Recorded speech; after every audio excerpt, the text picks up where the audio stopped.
Primer libro de Samuel. Esa es la introducción. El libro de Samuel, del profeta Samuel, originalmente fue escrito en un solo compendio. No existían dos originalmente, pero debido a la extensión del libro, debido a la extensión de la historia que abarca eh, el profeta, la actuación y las consecuencias de las obras del profeta, de Dios,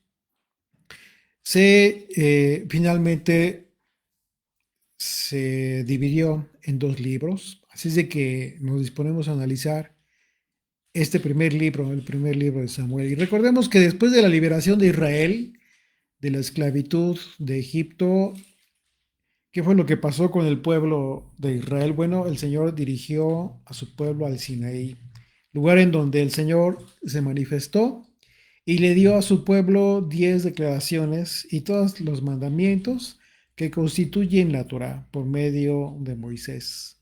Después de 40 años, finalmente, después de todo este tiempo en el que Israel estuvo vagando por el desierto, Dios le permitió a Israel llegar a la tierra prometida, conquistando la tierra de Canaán, una tierra que se encontraba habitada por pueblos perversos que siempre estuvieron en contra del Dios de Israel, en contra del pueblo de Israel. Y el compromiso del pueblo de Israel, ¿cuál fue? Después de haber recibido la tierra prometida, una tierra de donde fluye leche y miel, ¿cuál fue el compromiso del pueblo? Bueno, un compromiso que adquirieron ellos, que consistiría en cumplir los mandamientos de Dios fielmente, honrando el pacto confirmado por el pueblo desde Sinaí. Dice Deuteronomio capítulo 26, verso 16, en adelante dice, el Señor tu Dios te manda hoy que cumplas estos estatutos y decretos. Cuida pues de ponerlos por obra con todo tu corazón y con toda tu alma. Has declarado solemnemente hoy que el Señor es tu Dios y que andarás en sus caminos y guardarás sus estatutos, sus mandamientos y sus decretos y que escucharás su voz. El Señor ha declarado hoy que tú eres pueblo suyo, de su exclusiva posesión, como te lo ha prometido, para que guardes todos sus mandamientos a fin de a fin de exaltarte sobre todas las naciones que hizo, para loor y fama y gloria, y para que seas un pueblo santo al Señor tu Dios, como Él ha dicho. Así es de que esta promesa impresionante fue para Israel. Sin embargo, en el libro de los jueces se escribe que Israel desobedeció a Dios y dejó de cumplir los mandamientos. Así es de que, ¿qué fue lo que sucedió? Bueno, Israel comenzó a ser infiel a los mandamientos. A pesar de estas advertencias, de estas exhortaciones que hizo en reiteradas ocasiones Moisés y Josué, porque ellos les apercibieron al pueblo para no olvidar al Señor. Y la consecuencia de esta desobediencia fue que Israel se pervirtió y comenzó a adorar a dioses ajenos, ¿sí? Adquiriendo con el tiempo un sincretismo religioso que les llevó a considerar pues el absurdo de que el creador de los cielos y la tierra era como cualquier otro dios extranjero que en un momento dado podrían acudir a él para recibir sus beneficios.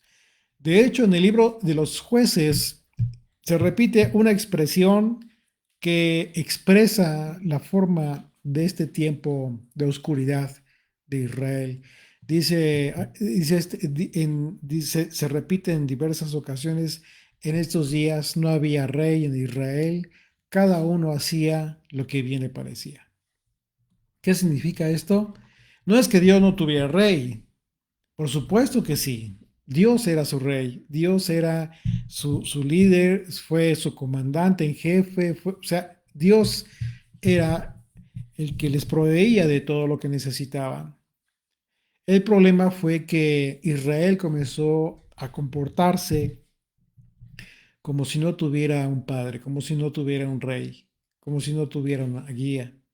El tiempo que describe el libro de los jueces fue un tiempo en el que el pueblo constantemente tuvo la necesidad de líderes que le guiaran en un momento dado, que les liberaran de los constantes asedios de las naciones extranjeras, que terminaban por esclavizarlos y Dios lo permitía precisamente como una disciplina para su pueblo.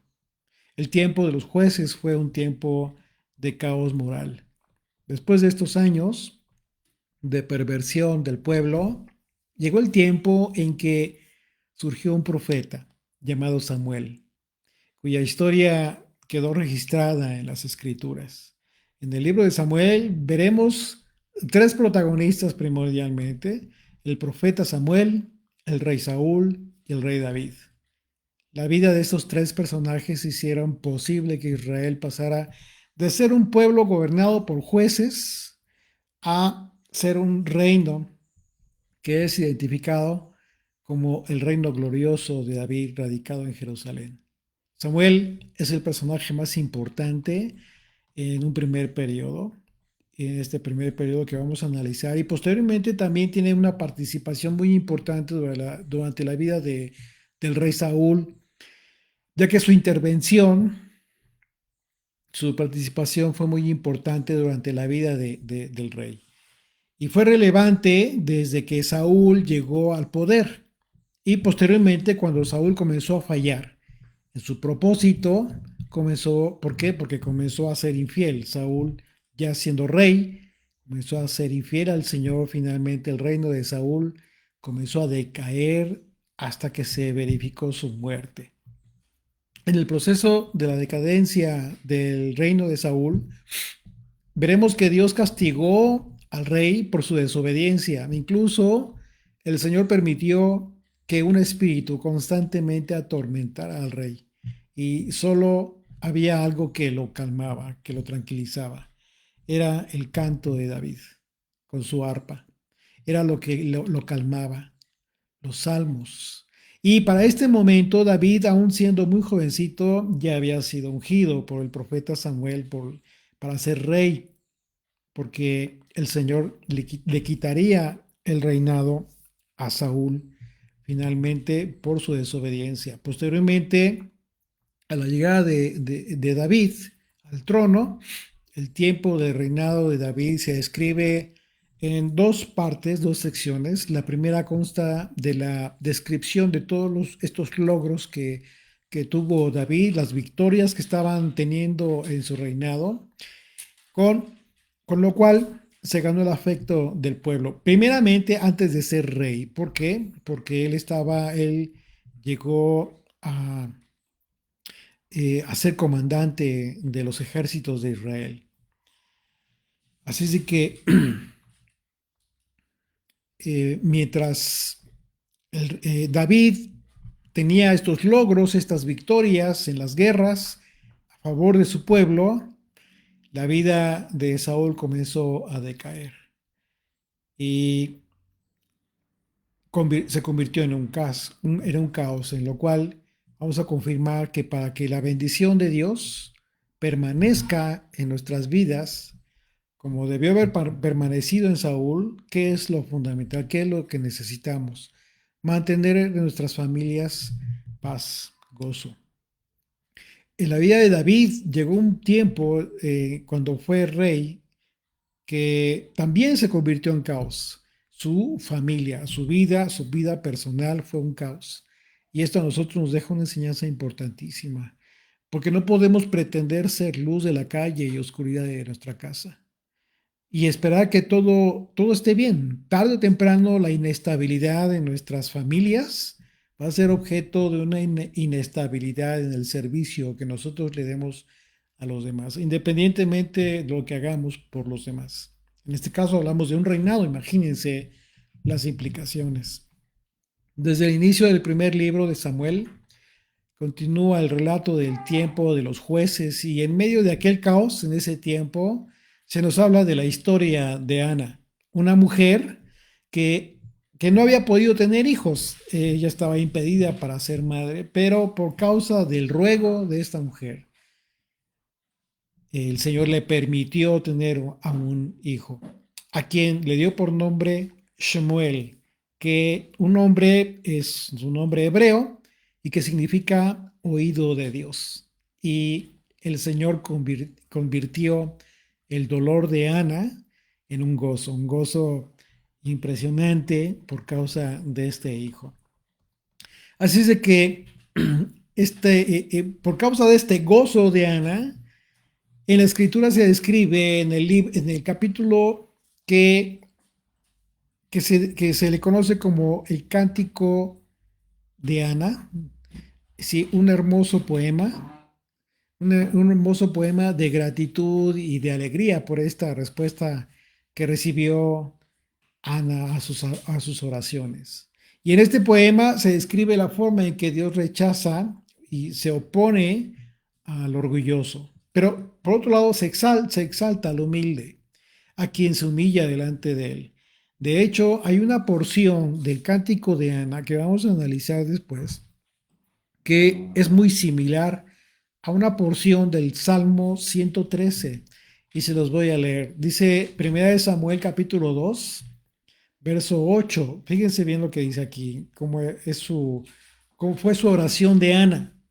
Él levanta del polvo al pobre y del muladar exalta al menesteroso, para hacerle sentarse con príncipes y heredar un sitio de honor. Y dice el Salmo 113, verso 7. Él levanta del polvo al pobre, al menesteroso alza del muladar, para hacerlo sentar con los príncipes de su pueblo. Hermoso, hermosa esta porción, me encanta la alabanza. Hay una alabanza en hebreo que ustedes pueden encontrar con los títulos subtítulos en español y habla del Salmo 113, hermoso, es un canto hermoso, una alabanza judía y habla de este salmo, de esto que hace el Señor. Así es de que en uno en uno y en otro pasaje aquí que estamos analizando en el canto de Ana y en el Salmo 113, ¿qué es lo que, qué característica vemos? Bueno, vemos un corazón humilde, un corazón con gratitud al Señor. En el cántico de Ana se relata que a pesar de la maldad del hombre, Dios cumple sus propósitos, pero por causa de su misericordia. Al final del poema de Ana se advierte una profecía muy importante acerca del tiempo en que Dios juzgará los confines de la tierra, dando poder a su rey y exaltando el poderío de su ungido. Por supuesto que esta profecía nos conecta con el cántico de Miriam que leemos en el Evangelio de Lucas capítulo 1 de los versos 46 al 55. No lo voy a leer, pero por ahí se los dejo por si lo quieren checar. Es justo en el momento en que María, eh, comienza a hablar acerca de, de esta visita del ángel, porque eh, recordemos que en el Evangelio de Lucas se habla que la esposa del sacerdote iba a tener un bebé, ¿se acuerdan? Y precisamente cuando llega a la casa Miriam, ella comienza a hablar de esta manera.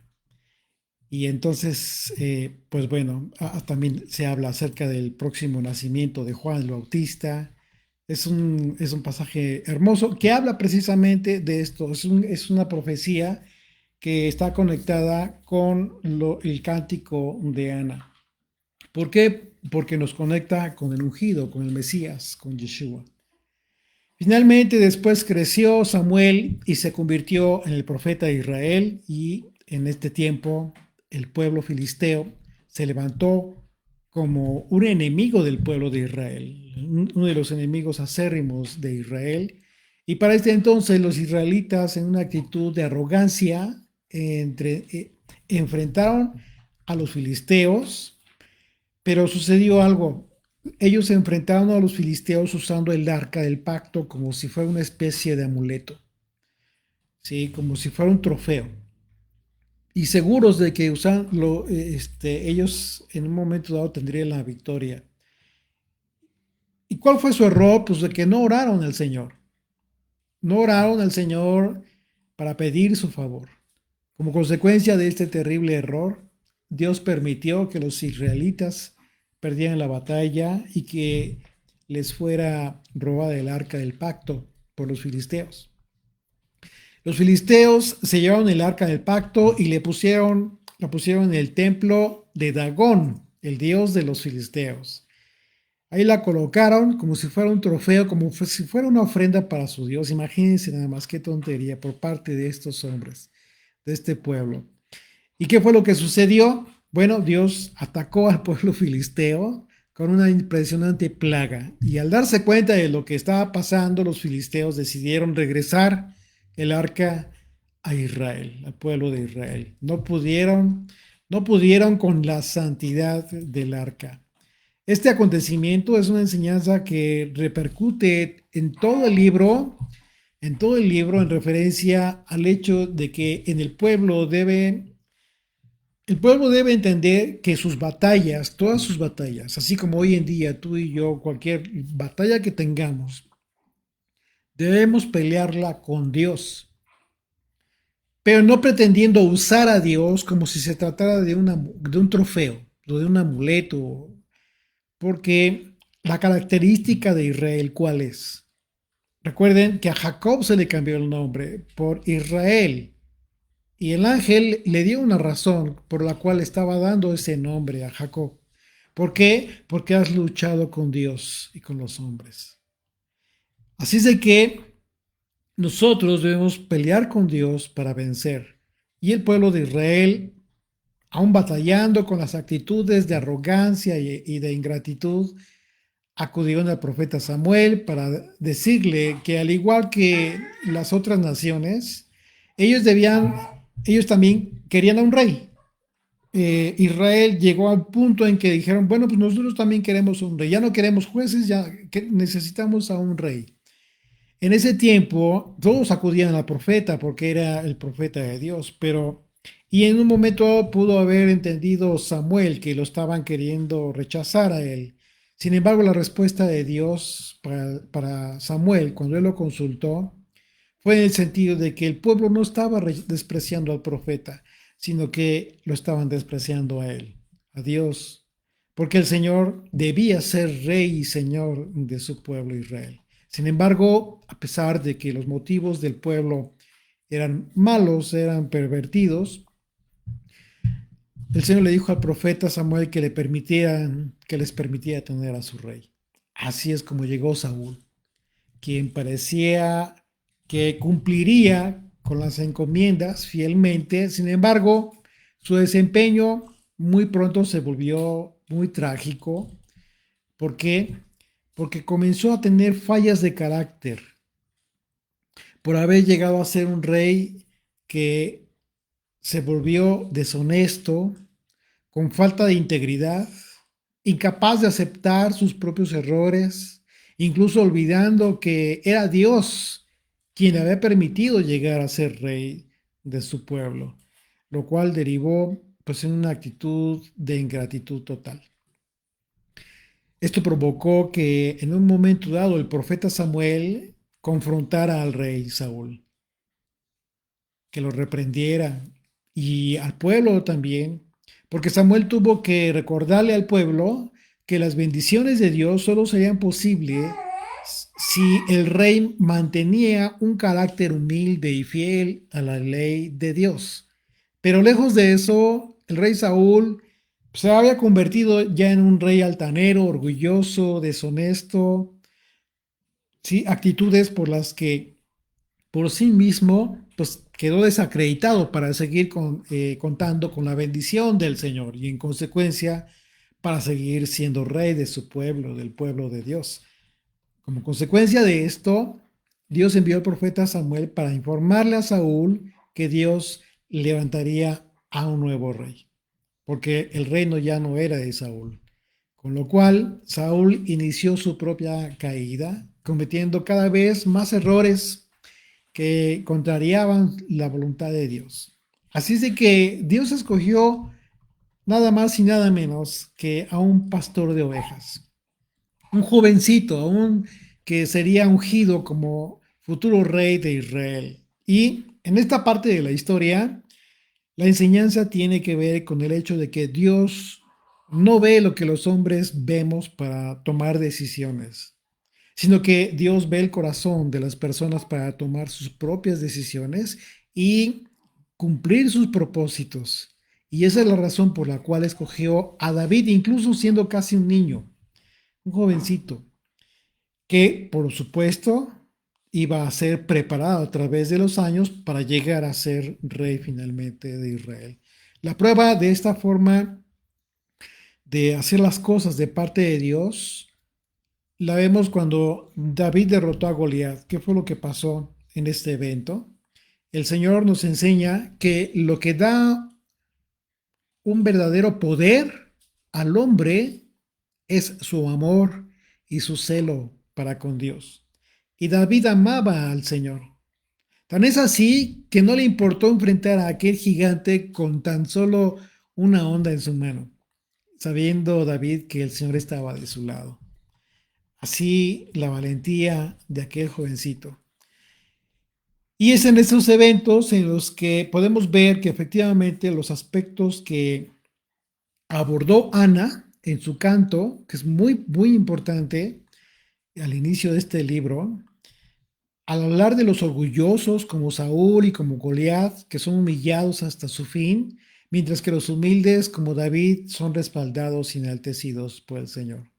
En el proceso de la historia, vamos a ver que mientras Saúl se encontraba sumido en su locura, en su decadencia, David llegó a ser general del ejército de Israel, porque pues aún no era el tiempo de que él asumiera el reinado, sino que actuando con mansedumbre, con humildad, él se sometió al rey Saúl a pesar de las fallas del rey y sorprendentemente David comenzó a ascender ganando pues, batallas para Israel y para Dios, porque Dios estaba de su lado. La fama de David llegó al momento en que provocó que el rey Saúl se pusiera celoso, a grado de pensar que David quería quitarle el trono por su propia cuenta. Y por lo cual Saúl comenzó a perseguir a David, queriéndolo matar, a pesar de que la actitud de David fue de honra y de respeto para el rey. Por lo cual David se vio obligado a huir para esconderse en el desierto. Y durante este tiempo, aquí comienza Dios a trabajar con David porque comienza a trabajar en su carácter, a forjar su carácter en este tiempo de persecución.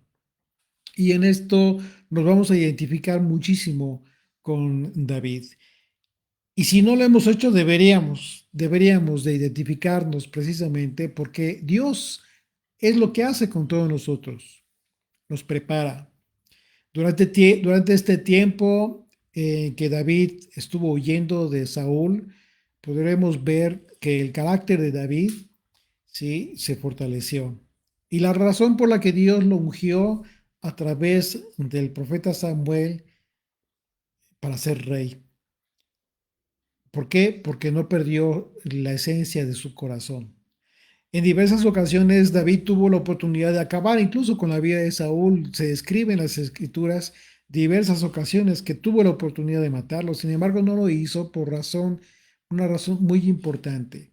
¿Por qué? Porque David siempre tuvo presente que Saúl había sido ungido por Dios. Así es de que se abstuvo de hacerle daño. David no atentaría contra la vida de Saúl, y esto nos muestra el temor reverente que siempre tuvo David para con Dios. Esto es muy importante, porque muchos podrían considerar que David estuvo justificado porque era pues, su vida o la vida de Saúl. Sin embargo, tuvo la oportunidad David de matarlo y no lo hizo. ¿Pero por qué? porque estaba de por medio el temor reverente a Dios. David siempre confió en el Señor y jamás consideró atentar contra la vida del rey.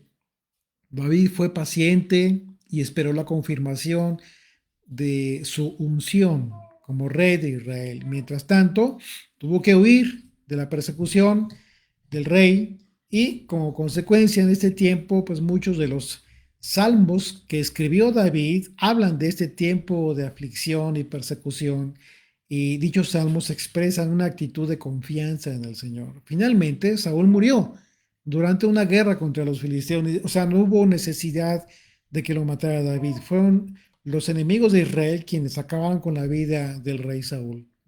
En la personalidad de Saúl podremos ver las actitudes de carácter que dañan a cualquier creyente. Fallas que no solo nos dañan a nosotros, sino que incluso a quienes se encuentran cerca de nosotros, nuestra familia, nuestros amigos, etcétera.